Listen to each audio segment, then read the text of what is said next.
Değerli dinleyicilerimiz, programımız tüm güzelliğiyle, tüm heyecanıyla devam ediyor.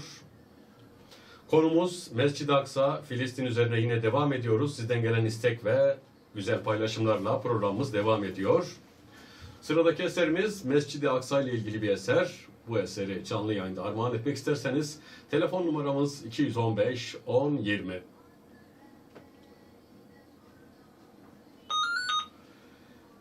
Bir dinleyicimiz arıyor. Yayına alalım inşallah. Kervan FM.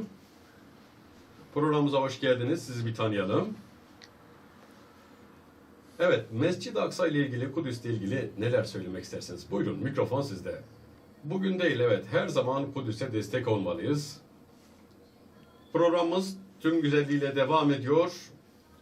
Konu Mescid-i Aksa olunca her işimizi, her fikrimizi bir kenara koymamız lazım. Malumunuz üzere pazar günü Türkiye'nin birçok ilinde Kudüs için miting yapılacak. Tüm kardeşlerimizin, tüm dinleyicilerimizin, tüm insanların fikir, mezhep, parti, inanç ayırt etmeksizin herkesi bu meydanlara, bu Kudüs mitiklerine davet ediyoruz inşallah. Herkesin, hepimizin orada olması lazım. Kudüs bizim ilk kıblemizdir.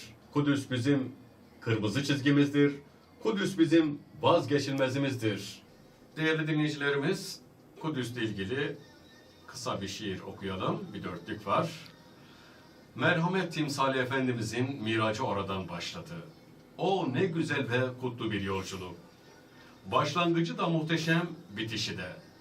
Şimdi ise gözlerimiz ve ellerimiz bomboş. Hüzün sarmış her yanımızı.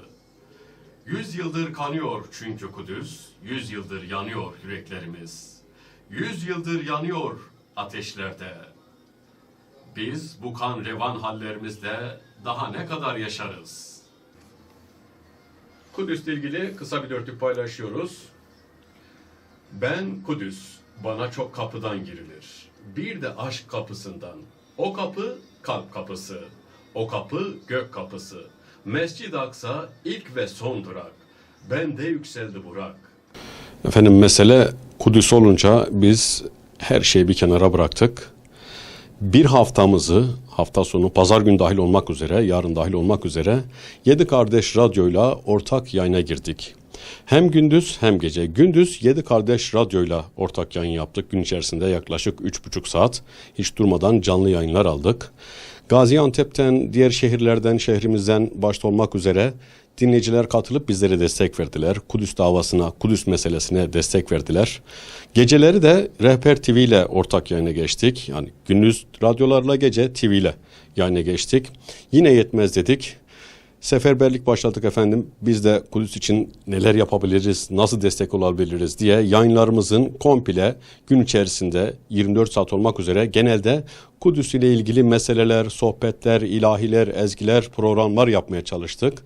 Yarın dahil olmak üzere yarın da inşallah biz Diyarbakır Kudüs mitingini canlı olarak yine radyomuzda Kervan FM'de yayınlayacağız.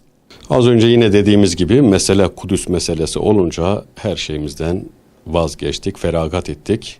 Bu yayınları sürdürmeyi kararlaştırdık. Çünkü Kudüs bizim vazgeçilmez bir meselemiz, hatta kırmızı çizgimizdir. Kudüs bizim ilk kıblemizdir. Kudüs sadece bazılarının dediği gibi Arapların meselesi değil. Kudüs tüm Müslümanların meselesidir.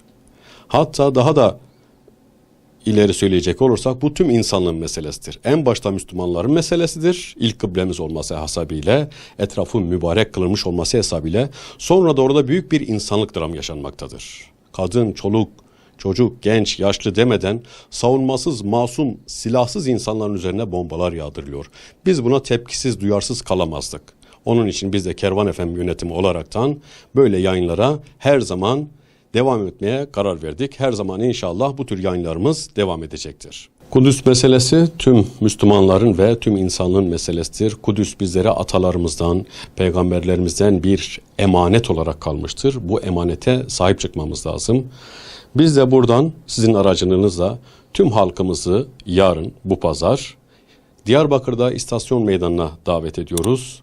Kudüs bizimdir, bizim kalacaktır inşallah.